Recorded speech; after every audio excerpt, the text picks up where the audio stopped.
Prabowo Subianto, Ganjar Pranowo, dan Anies Baswedan. Bagaimana ketiganya ini peluangnya maju ke kontestasi? Kita kan memang harus disampaikan seperti itu. Nggak mungkin presiden ada misalnya menteri yang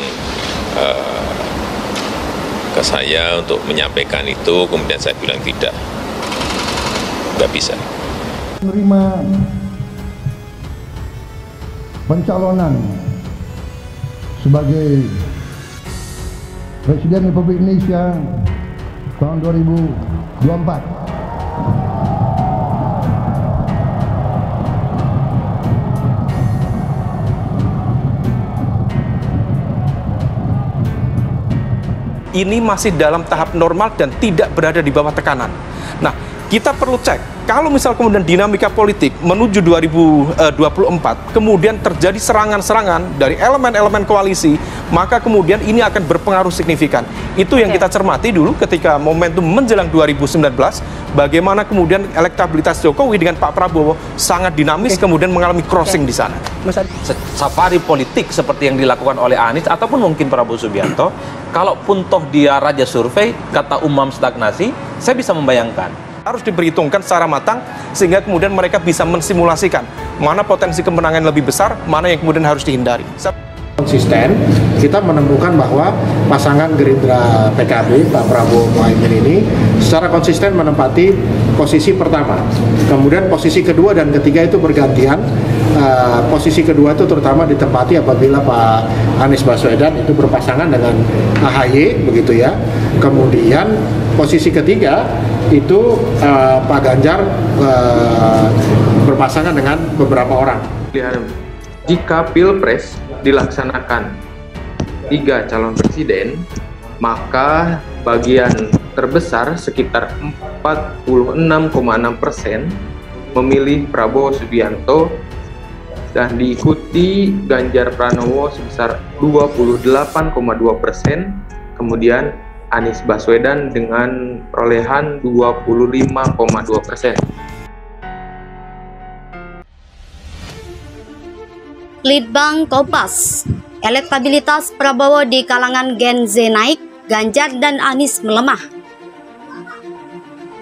Litbang Kompas merilis hasil survei calon presiden pemilihan kalangan generasi Z atau para anak muda yang berumur 17-26 tahun di tahun 2024 pada Senin 27 Februari. 3 besar calon presiden pilihan Gen Z adalah Gubernur Jawa Tengah Ganjar Pranowo, Ketua Umum Gerindra Prabowo Subianto, dan Gubernur Jawa Barat Ridwan Kamil.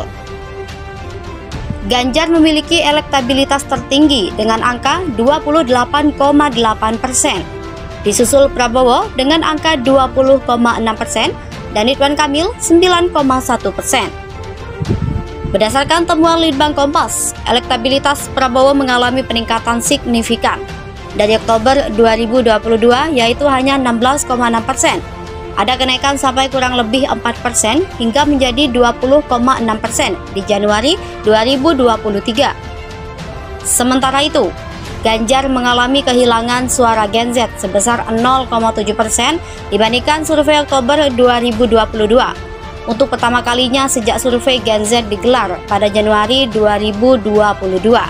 Ganjar mengalami kehilangan suara dan Prabowo mendapatkan tambahan suara.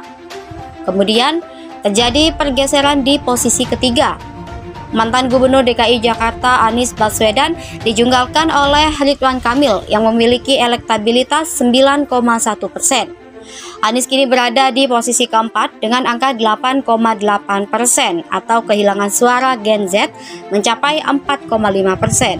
Nama lain yang muncul dalam jajak pendapat adalah mantan Panglima TNI Andika Perkasa 2,1%. Ketua Umum Demokrat Agus Harimurti Yudhoyono 1,2%, Wakil Ketua Dewan Pembina Gerindra Sandiaga Uno 0,9%, Mensos Tri Risma Harini 0,6%, tokoh lainnya di total 4,7%, serta yang tidak tahu 23,3%.